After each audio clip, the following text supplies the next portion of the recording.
ادم فقیر کو پتہ چلا کہ اس طرح کے نایاب موتی دریا سے نکلتے ہیں، لہٰذا وہ دریا کے کنارے پہنچ گئے اور دریا کے کنارے پہنچ کر دریا کا پانی باہر پھینکنے لگے۔ کھانا، سونا، پینا سب کچھ بھول گئے اور صبح سے شام تک اسی کام میں مشغول رہے، یہاں تک کہ اللہ کے حکم سے حضرت خضر علیہ السلام اس جگہ وارد ہوئے اور اس درویش سے پوچھا کہ اے درویش خدا تعالیٰ نے تیری محنت کو قبول فرمایا، اب ہاتھ روک لو اور مجھے اللہ نے تیرے پاس بھیجا ہے کہ تیری مراد کو پورا کروں، بتا تو کیا چاہتا ہے۔ ادم فقیر یہ سن کر بڑا خوش ہوا اور خضر علیہ السلام سے سلام کے بعد انہوں نے عرض کی کہ اے پیغمبر خدا، آپ نے مجھ کو محنت کرنے سے کیوں روکا؟ چند لمحے بھی جو بیکار گزر گئے تو مجھے اپنی ناکامی کا خدشہ ہے۔ حضرت خضر علیہ السلام نے فرمایا کہ اے درویش، اگر اس طرح 1000 سال بھی تم دریا سے پانی نکالتے رہو تو یہ ہرگز خشک نہیں ہوگا، بہتر یہ ہے کہ تم اپنا مدعا بیان کرو تاکہ خدائے عز و جل اسے آسان فرمائے۔ ادم فقیر نے اپنی پوری سرگزشت حضرت خضر کے سامنے بیان کر دی۔ خضر علیہ السلام نے فرمایا کہ یہاں آرام سے بیٹھ جاؤ اور اللہ کے حکم سے اتنے زیادہ موتی میں تمہارے سامنے ڈھیر کر دوں گا کہ تم ان سب کو لے جا نہیں سکو گے۔ ادم فقیر خاموش ہو کر بیٹھ گئے اور حضرت خضر علیہ السلام غائب ہو گئے۔ اسی وقت دریا میں تموج پیدا ہوا، دریا کی لہریں اٹھنے لگیں، دریا بھرنے لگا اور بے شمار موتی اور سیپیاں دریا کے کنارے لگ گئے۔ پھر غیب سے ایک آواز آئی کہ اے درویش، جس قدر تم موتی لینا چاہتے ہو یہاں سے لے لو۔ ادم فقیر نے سجدہ شکر کیا اور تمام سیپوں کو توڑ توڑ کر ان سے موتی نکالنے لگے۔ ادم فقیر نے انڈا کے برابر 12 دانے مروارید کے موتی کے لیے جو کسی بھی بادشاہ کو میسر نہیں آ سکتے تھے، یہ بڑے ہی نایاب اور قیمتی موتی تھے۔ ادم فقیر ان سب موتیوں کو اپنے کلہ میں چھپا کر بلخ شہر پہنچے۔ رات تو کسی طرح اپنی کٹیا میں گزار لی، پھر صبح ہوتے ہی نماز اور وظیفہ سے فارغ ہو کر بادشاہ کے دربار میں حاضر ہو گئے اور وہ 12 دانے مروارید کے جو کہ انہوں نے اپنے کلہ میں چھپا رکھے تھے بادشاہ کے سامنے نکال کر رکھ دیے اور کہا کہ آپ نے صرف ایک موتی کی فرمائش مجھ سے فرمائی تھی، اللہ نے مجھے اتنے موتی عطا کیے کہ اگر آپ دیکھتے تو آپ کی آنکھیں خیرہ ہو جاتیں۔ فی الحال یہ 12 دانے موتی کے ان میں سے چن کر آپ کی خدمت میں لایا ہوں، وہ آپ لے لیں اور اپنا وعدہ پورا کریں۔ بادشاہ ان موتیوں کو دیکھ کر حیران رہ گیا۔ موتیوں کو لے کر وزیر سے مشورہ کرنے لگا کہ اب کیا کرنا چاہیے۔ وزیر نے پھر وہی رٹ لگائی کہ بادشاہ معظم کی لڑکی ایک فقیر کے ساتھ بیاہی جائے، یہ ممکن نہیں، اس سے بادشاہ کی بڑی ذلت ہوگی۔ بادشاہ نے کہا کہ یہ تو ٹھیک ہے، لیکن مجھے اپنی جان کا خطرہ معلوم ہوتا ہے، یہ درویش بہت پہنچا ہوا اور باعظمت معلوم ہوتا ہے، اور اگر اس نے میرے حق میں بد دعا کر دی تو پھر سوائے پشیمانی کے اور کچھ حاصل نہیں ہوگا۔ وزیر نے کہا کہ بادشاہ سلامت، بس تھوڑی دیر کے لیے دربار سے اٹھ کر آپ محل تشریف لے جائیں، میں اس فقیر کو دیکھ لیتا ہوں۔ مجبوراً بادشاہ دربار سے اٹھا اور محل کے اندر چلا گیا۔ بادشاہ جب اٹھ کر محل کے اندر چلا گیا تو وزیر نے درویش کو بلایا اور اسے کہا کہ اے نامراد، تو کس دیوانگی میں مبتلا ہے؟ بادشاہ کی بیٹی شہزادی تیرے جیسے مفلس کی زوجیت میں دے دی جائے، یہ تو خدا کو بھی پسند نہ ہوگا، تیری آرزو کبھی پوری نہیں ہوگی، بہتر یہ ہے کہ تو اپنی جان بچا کر یہاں سے بھاگ جا، ورنہ جو کچھ تیرے نصیب میں لکھا ہے وہ سب پورا ہو جائے گا۔ درویش قلندر نے جواب دیا کہ اے ظالم، خدا سے ڈر، میں تو اپنی جان سے ہاتھ دھوئے ہی بیٹھا ہوں، لیکن تو اپنی خیر منا۔ خدا کو حاضر و ناظر اور قادر مطلق جانتے ہوئے اس کو درمیان میں ڈالنے کے بعد پھر تم وعدہ خلافی کرتے ہو۔ تم نے تو خود مجھ سے وعدہ کیا تھا کہ یہ موتی لے آؤ اور بادشاہ کی بیٹی کی شادی تم سے کر دی جائے گی، اب اسی سے مکر گئے ہو، خدا کے قہر سے ڈرو۔ وزیر کو درویش کی بات پر بہت غصہ آیا۔ اس نے چوبداروں کو حکم دیا کہ اس کو خوب اچھی طرح ذوب کوب کر کے شہر سے باہر نکال دو اور کبھی محل کے اندر اسے داخل نہیں ہونے دینا۔ چوبداروں نے فقیر ادم کو پکڑا، اسے ذوب و کوب کیا اور محل سے نکال دیا۔ ادھم فقیر حیران پریشان زار و قطار روتے ہوئے اپنے کٹیا کو لوٹ گئے اور وہاں مغموم ہو کر بیٹھ گئے۔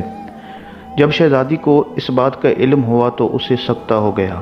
ابھی اس واقعہ کو تھوڑی ہی دیر گزری تھی کہ بادشاہ کی بیٹی کے پیٹ میں شدید تکلیف ہوئی۔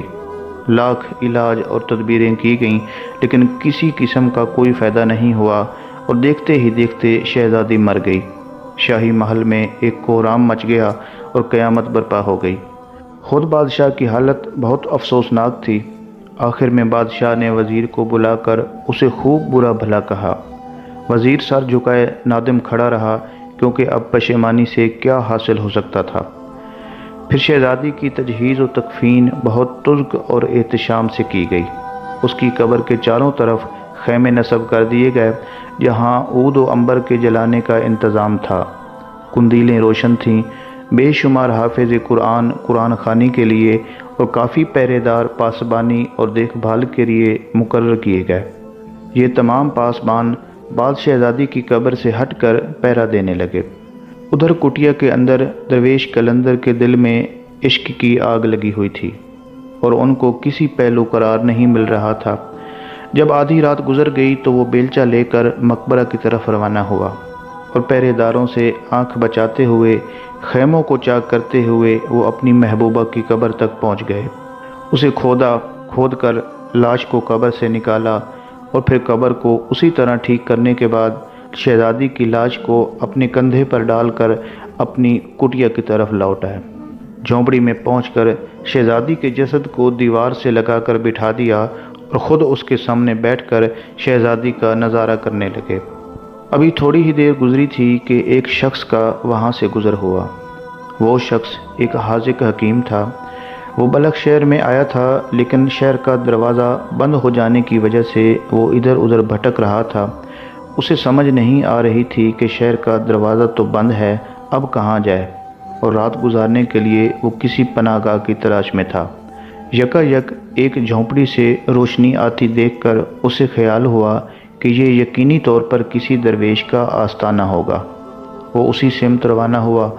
جھونپڑی سے باہر پیروں کی آواز سن کر وہ ادھم فقیر کو یہ خیال ہوا کہ شاید بادشاہ کے جاسوس ہوں جو حقیقت حال کا پتہ چلانے کے لیے متعین کیے گئے ہوں۔ یہ خیال آتے ہی وہ اپنی جھونپڑی کے تہہ خانے میں جا کر چھپ گئے۔ وہ حاذق حکیم جھونپڑی کے اندر داخل ہوا۔ اندر جا کر کیا دیکھتا ہے کہ یہاں کوئی شخص نہیں ہے، کسی کا کوئی اتا پتہ نہیں۔ ادھر ادھر دیکھنے لگا تو ایک حسین اور پری جمال لڑکی کا جسد دیوار سے لگا ہوا پایا۔ وہ بڑا حیران ہوا کہ اتنی حسین و جمیل لڑکی اس جھونپڑی میں۔ وہ کچھ دیر اسے دیکھتا رہا، پھر جب اس نے اس کا طبی معائنہ کیا، اس کی نبض کو دیکھا تو اسے معلوم ہوا کہ اس لڑکی کو سکتہ کا مرض لاحق ہے۔ ابھی وہ لڑکی زندہ تھی۔ فوراً اس نے نشتر دے کر اس شہزادی کا تھوڑا سا خون نکال لیا اور چشم زدن میں اس مارو نے آنکھیں کھول دیں اور اس موذی مرض سے اس کو نجات مل گئی۔ ہوش میں آنے کے بعد شہزادی نے اپنے سامنے ایک اجنبی کو دیکھا تو بہت ڈری اور اس نے حکیم سے پوچھا کہ بابا سچ سچ بتاؤ کہ میں یہاں کس طرح آئی ہوں۔ حکیم نے جواب دیا کہ بیٹی مجھے کچھ پتہ نہیں، میں بڑی دور سے آیا ہوں، شہر میں داخل ہونا چاہتا تھا کہ شہر کا دروازہ بند ہو چکا تھا، رات کافی گزر چکی تھی، اس لیے میں ایسے ٹھکانے کی تلاش میں تھا جہاں پر رات گزار سکوں۔ ناگاہ اس جھونپڑی کی روشنی مجھے دور سے دکھائی دی تو میں ادھر کو چلا آیا۔ یہاں اس جھونپڑی میں کوئی نہیں تھا۔ صاحب خانہ کو ادھر ادھر دیکھ ہی رہا تھا کہ تمہارے بے حس و حرکت جسم پر میری نظر پڑ گئی۔ طبی معائنے سے تمہارے مرض کا پتہ چل گیا۔ میں نے فوراً علاج شروع کیا اور اللہ نے تمہیں شفا بخشی۔ میری داستان تو یہی ہے، اب تم اپنا حال بتاؤ کہ تم کون ہو اور کہاں سے آئی ہو اور تمہارے ساتھ کیا واقعات پیش ہے۔ اسی طرح کی گفت و شنید ہو ہی رہی تھی کہ ادھم فقیر نے ایک طرف سے سر نکال کر دیکھا کہ کیسی آواز آ رہی ہے اور جی کیا ہو رہا ہے اور کون باتیں کر رہا ہے۔ دیکھا تو ایک سفید داڑھی والے پاکیزہ صورت بزرگ بیٹھے ہوئے ہیں اور اس شہزادی سے باتیں کر رہے ہیں۔ وہ فوراً باہر نکل آئے اور حاذق حکیم کو سلام کر کے ان کے سامنے بیٹھ گئے۔ حکیم نے سمجھ لیا کہ شاید یہی صاحب خانہ ہیں، ان سے حقیقت حال دریافت کی۔ درویش قلندر نے شروع سے لے کر آخر تک سارا ماجرا کہہ سنایا۔ حکیم تھوڑی دیر خاموش بیٹھے غور و فکر کرتے رہے اور پھر انہیں تسلی دی کہ اللہ بہتر کرے گا۔ پھر ان دونوں کی رضامندی سے ان دونوں کو نکاح کے رشتہ میں منسلک کر دیا۔ جب صبح ہوئی تو حکیم صاحب ان دونوں سے اجازت لے کر رخصت ہو گئے اور شہر میں چلے گئے۔ ادھم فقیر اور شہزادی جو اب دونوں میاں بیوی بن چکے تھے، یہ اسی جھونپڑی میں رہنے لگے۔ کچھ عرصے کے بعد اللہ تعالیٰ نے ان کو ایک صاحب سیرت اور خوبصورت فرزند سے نوازا۔ لڑکا ماں کی شبیہ اور حد درجہ ذہین اور فطین تھا، خوش اتوار تھا۔ ان دونوں نے اس لڑکے کا نام ابراہیم رکھا اور دل و جان سے اس کی پرورش کرنے لگے۔ جب لڑکا کچھ بڑا ہوا تو مکتب میں داخل کر دیا کہ تعلیم حاصل کر سکے۔ ایک دن سیر کرتے کرتے بلخ کے بادشاہ کا اس مکتب کی طرف سے گزر ہوا جہاں ابراہیم بن ادھم تعلیم حاصل کر رہے تھے۔ بادشاہ بلخ کا یہ طریقہ تھا کہ وہ جب کسی مکتب کی طرف سے گزرتا تو تھوڑی دیر مکتب کا وزٹ ضرور کرتا، وہاں معائنہ کرتا، معلمین کو انعام و اکرام دیتا اور بچوں کو اپنے سامنے مکتب سے چھٹی دلواتا۔ اس سے بچے بڑے خوش ہوتے۔ چنانچہ اس مرتبہ بھی اس نے وہی کیا۔ لڑکوں کو چھٹی دلانے کے دوران جب حضرت ابراہیم بن ادھم کی باری آئی اور وہ مکتب سے بستہ دبائے نکلنے لگے تو بادشاہ اس بچے کا حسن و جمال دیکھ کر دل و جان سے اس پر فدا ہو گیا اور اس کی شکل میں اس کو اپنی بیٹی کا عکس نظر آیا۔ بچے کو بادشاہ نے اپنے قریب بلایا اور اسے اپنی گود میں اٹھا لیا، بچے کی پیشانی چومی اور اسے اپنے ساتھ گھوڑے پر بٹھا کر محل لے جانے لگا۔ پھر بادشاہ نے اس معلم سے پوچھا کہ یہ کس کا لڑکا ہے؟ معلم نے جواب دیا کہ یہ ایک صاحب عظمت قلندر فقیر کا فرزند ہے جو خود اسے ہر صبح مکتب میں لاتے ہیں اور چھٹی کے وقت لے جاتے ہیں۔ بادشاہ نے کہا کہ میں اس لڑکے کو اپنے ساتھ لے جاتا ہوں، جب اس لڑکے کے والد آئیں تو انہیں اطمینان دلا دینا اور میرے پاس محل میں بھیج دینا۔ معلم نے کہا کہ جہاں پناہ بہت اچھا۔ بادشاہ اس لڑکے کو لے کر اپنے محل میں پہنچا اور اپنی ملکہ کے روبرو پیش کر کے کہا کہ ہم دونوں کی مرحومہ لڑکی کی شکل اور صورت اس لڑکے سے کتنی ملتی ہے۔ ملکہ نے بھی اس بچے کو گود میں لے کر پیار کیا اور کلیجہ سے لگا لیا اور اس کے ساتھ بہت محبت اور شفقت سے پیش آئی۔ ادھر درویش قلندر جب لڑکے کی چھٹی کے وقت مدرسہ آئے تو معلم دور ہی سے ان کو دیکھ کر ان کی طرف دوڑا اور سارا حال انہیں کہہ سنایا۔ ادھم فقیر یہ ماجرا سن کر مضطرب بالکل نہیں ہوئے بلکہ سیدھے بادشاہ کے محل میں پہنچے۔ بادشاہ ان کا ہی منتظر تھا۔ بادشاہ نے ان کو اگرچہ بہت دنوں کے بعد دیکھا تھا لیکن فوراً پہچان لیا کہ یہ وہی فقیر ہے۔ بہت عزت اور شفقت سے اپنے ساتھ بٹھایا۔ ادھم فقیر نے کہا کہ میرے یہاں آنے کی غرض صرف اپنے لڑکے کو لے جانا ہے، کیونکہ لڑکے کی ماں کو اپنے بچے سے بے انتہا محبت ہے۔ اگر وہ فوراً اس کے پاس نہ پہنچا تو اس کی ماں جان دے دے گی۔ بادشاہ نے کہا کہ اس کی ماں کا نام کیا ہے اور وہ کس خاندان سے تعلق رکھتی ہے؟ خدا کے واسطے مجھے سچ سچ بتائیے۔ حضرت ادھم فقیر نے بے کم و کاست تمام شروع سے آخر تک قصہ بادشاہ کے سامنے بیان کر دیا۔ بادشاہ نے جب اپنی لڑکی کی زندگی کا مسئلہ سنا تو فوراً سجدہ شکر بجا لایا اور خوش خوش وہاں سے اٹھ کر اپنے حرم سرا آیا اور یہ خوشخبری اپنی ملکہ کو بھی سنائی۔ بادشاہ اسی وقت ملکہ کو ساتھ لے کر ایک سواری پر سوار ہوا، اپنے ساتھ حضرت ادھم، ابراہیم بن ادھم اور ملکہ کو بھی لے لیا اور شادیانے بجاتا ہوا اس جھونپڑی کی طرف چلا۔ شہزادی نے جھونپڑی سے جب اپنے ماں باپ کو آتے ہوئے دیکھا تو آگے بڑھ کر ادب سے سلام کیا، ماں باپ کے قدموں پر گر پڑی۔ بادشاہ اور ملکہ نے اپنی بیٹی کو اٹھا کر سینے سے لگایا، سب مل کر دیر تک خوشی کے آنسو بہاتے رہے اور پھر شہزادی کو لے کر خوشی خوشی اپنے محل میں پہنچ گئے۔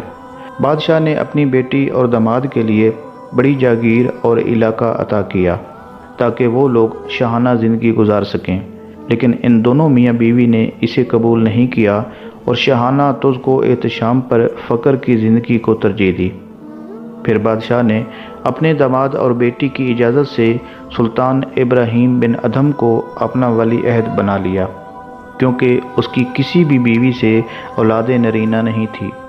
کچھ دنوں کے بعد بادشاہ نے سفر آخرت اختیار کیا اور سلطان دو جہاں ابراہیم بن ادھم اپنے نانا کی جگہ تخت نشین ہوئے۔ وہ بہت عقل مندی اور عدل کے ساتھ حکومت چلاتے رہے، لیکن ان کا دل اس بادشاہی کی طرف بالکل بھی راغب نہیں تھا۔ کہا جاتا ہے کہ ہر چیز اپنے اصل کی طرف لوٹتی ہے، اسی طرح ان کی طبیعت بھی فقر اور درویشی کی طرف زیادہ مائل تھی، جیسے کہ ان کے والد کی تھی۔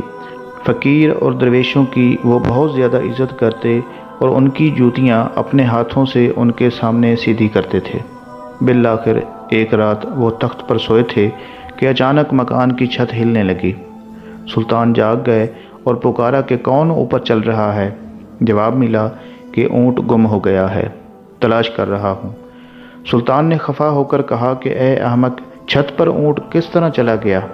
ادھر سے جواب ملا کہ اے غافل انسان، خدا قادر مطلق ہے، وہ اگر چاہے تو اونٹ کو مکان کی چھت پر کسی حکمت عملی سے پہنچا سکتا ہے، لیکن تو جو اطلس و کم خواب کے کپڑے پہن کر اور گدے والے بستر پر سو رہا ہے اور خدا کو تلاش کرتا پھرتا ہے، یہ کیسی نادانی ہے؟ یہ کہہ کر وہ شخص غائب ہو گیا، لیکن سلطان کے دل میں یہ بات جا کر چبھ گئی۔ اسی وقت اٹھ کر تمام شاہانہ لذتوں سے منہ موڑ لیا اور صحرا کی طرف نکل گئے۔ راستے میں ایک چرواہا ملا، اسے اپنا قیمتی لباس دے دیا اور اس کا ٹاٹ کا کپڑا خود پہن لیا۔ چلتے چلاتے مرو پہنچے اور وہاں سے نیشا پور آ کر ایک غار میں جا کر پناہ گزین ہو گئے۔ سلطان ابراہیم بن ادھم سلطنت کو چھوڑ کر جب بلخ سے نکلے تو کچھ عرصے کے لیے دریائے دجلہ کے کنارے مقیم ہو گئے تھے۔ آپ کے عمراء اور وزراء اور اراکین سلطنت آپ کی تلاش میں آپ کے پیچھے پیچھے وہاں تک پہنچ گئے۔ اس وقت آپ اپنے خرقہ کو، جو کہ بڑا بوسیدہ تھا اور معمولی حالت کا تھا، اس کو سی رہے تھے۔ جب آپ نے لوگوں کا مجمع دیکھا تو پوچھا کہ تم کون لوگ ہو اور کہاں سے آئے ہو؟ لوگوں نے حقیقت حال سے مطلع کر کے درخواست کی کہ حضور پھر بلخ واپس تشریف لے چلیں۔ آپ نے جواب دیا کہ نہیں، میں کبھی بلخ واپس نہیں جاؤں گا۔ جب ان لوگوں نے بہت زیادہ اصرار کیا تو آپ نے اپنے ہاتھ کی سوئی جس سے اس خرقہ کو سی رہے تھے دریائے دجلہ میں پھینک دی اور فرمایا کہ اگر میری یہ سوئی دریا سے نکال دو تو میں تم لوگوں کی بات مان لوں گا اور تمہارے ساتھ واپس بلخ چلا جاؤں گا۔ ان لوگوں نے بہت کوشش کی لیکن کچھ حاصل نہیں ہوا اور حضرت واپس جانے پر آمادہ نہیں ہوئے۔ پھر آپ نے فرمایا کہ اے دریا کی مچھلیوں، میری سوئی تم میں سے جس کے پاس ہے وہ مجھے لا کر دے دے۔ فوراً ہی 1,00,000 مچھلیاں سونے کی سوئیاں منہ میں لیے دریا سے اوپر نکل آئیں۔ انہی میں سے ایک مچھلی کے منہ میں آپ کی سوئی تھی۔ حضرت نے اپنی وہی سوئی اس سے لے لی اور آئے ہوئے عمراء اور وزراء کو رخصت فرماتے ہوئے کہا کہ مجھ کو بلخ کی بادشاہت کی خواہش نہیں ہے، تم لوگ جاؤ اور جس کو اس کام کے لائق سمجھو اسے اپنا بادشاہ بنا لو۔ وہ سب لوگ بڑے حیران اور پریشان بھی ہوئے اور نا امید ہو کر وہاں سے واپس ہو گئے۔ ایک مرتبہ ایک شخص نے حضرت ابراہیم بن ادھم رحمۃ اللہ علیہ سے پوچھا کہ آپ کس کے بندے ہیں؟ آپ خوف سے کانپنے لگے اور بے ہوش ہو کر گر پڑے۔ پھر جب تھوڑی دیر کے بعد ہوش میں آئے تو اس شخص سے کہنے لگے کہ اللہ کا بندہ ہوں۔ وہ شخص کہنے لگا کہ جب میں نے آپ سے پوچھا تھا تو آپ نے پہلے یہ جواب کیوں نہیں دیا؟ آپ نے فرمایا کہ مجھے خوف تھا کہ اگر میں نے اپنے آپ کو اللہ کا بندہ کہا اور اللہ نے حق بندگی طلب کیا تو کیا کروں گا، اور اس سے انکار کی بھی مجال نہ تھی۔ ایک مرتبہ حضرت ابراہیم بن ادھم رحمۃ اللہ علیہ درویشوں کی جماعت کے ساتھ ایک ایسی جگہ سے گزرے جہاں لکڑی بہت زیادہ پڑی ہوئی تھی۔ درویشوں نے کہا کہ آج رات اسی جگہ لکڑی جلا کر گزار لیتے ہیں۔ حضرت نے ان لوگوں کی بات مان لی اور اسی جگہ بیٹھ گئے۔ درویشوں نے آگ جلائی اور لکڑی جلانے کے بعد روکھی سوکھی روٹی پکا کر کھانے لگے۔ حضرت نماز میں مشغول ہو گئے۔ ان درویشوں میں سے ایک نے کہا کہ کاش اس وقت اللہ تعالیٰ حلال گوشت کو بھیج دیتا تو ہم لوگ اسے بھون کر کھا لیتے۔ حضرت نے یہ سن لیا۔ سلام پھیرنے کے بعد فرمایا کہ خدا تعالیٰ اس پر قادر ہے کہ وہ تم لوگوں کو اسی وقت حلال گوشت بھیج دے۔ یہ کہا اور پھر نماز میں مشغول ہو گئے۔ زیادہ دیر نہیں گزری تھی کہ ایک شیر کے غرانے کی آواز آئی۔ جب یہ آواز لوگوں کے کانوں میں پہنچی تو دیکھا کہ شیر ایک ہرنی کو دبوچے ہوئے سامنے سے آ رہا ہے۔ وہ ہرنی اتنی زخمی ہو چکی تھی کہ چلنے کی طاقت نہیں رکھتی تھی۔ درویشوں نے مل کر شیر پر حملہ کر دیا۔ شیر اپنی جان بچا کر بھاگا اور ہرن کو چھوڑ دیا۔ درویشوں نے ہرن کو پکڑ کر اسے ذبح کیا اور کباب بنا کر کھا لیے۔ حضرت شیخ ابراہیم بن ادھم رحمۃ اللہ علیہ نے اس میں سے کچھ بھی تناول نہیں فرمایا اور صبح تک نماز میں مشغول رہے۔ حضرت ابراہیم بن ادھم رحمۃ اللہ علیہ اللہ تعالیٰ کی بہت زیادہ عبادت کرتے تھے۔ رات بھر عبادت کرنے کے شوق میں ایک مرتبہ حضرت ابراہیم بن ادھم رحمۃ اللہ علیہ مسجد بیت المقدس پہنچے۔ وہاں اپنے آپ کو ایک بوریے میں چھپا لیا، کیونکہ رات کو اس مسجد میں کسی کو ٹھہرنے کی اجازت نہیں تھی۔ مسجد کو خالی کرا کر خدام جب باہر چلے گئے اور دروازہ میں باہر سے تالا لگا دیا، ایک پیر رات گزرنے کے بعد خود بخود دروازہ کھلا اور ایک نورانی چہرہ والے بزرگ تشریف لائے۔ ان کے ساتھ 40 کمبل پوش افراد بھی تھے۔ ان 40 اشخاص نے ان بزرگ کے پیچھے 2 رکعت نماز ادا کی۔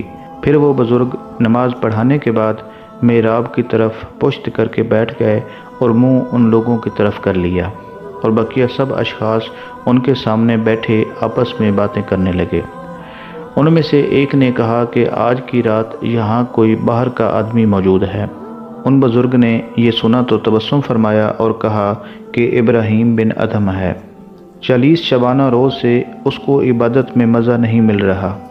یہ حقیقت تھی جو کہ حضرت ابراہیم بن ادھم نے سنی تھی، اسی لیے اس کو سن کر حضرت ابراہیم بن ادھم اپنے بوریے سے باہر نکل پڑے اور ان بزرگ کو سلام کر کے ان کے سامنے بیٹھ گئے۔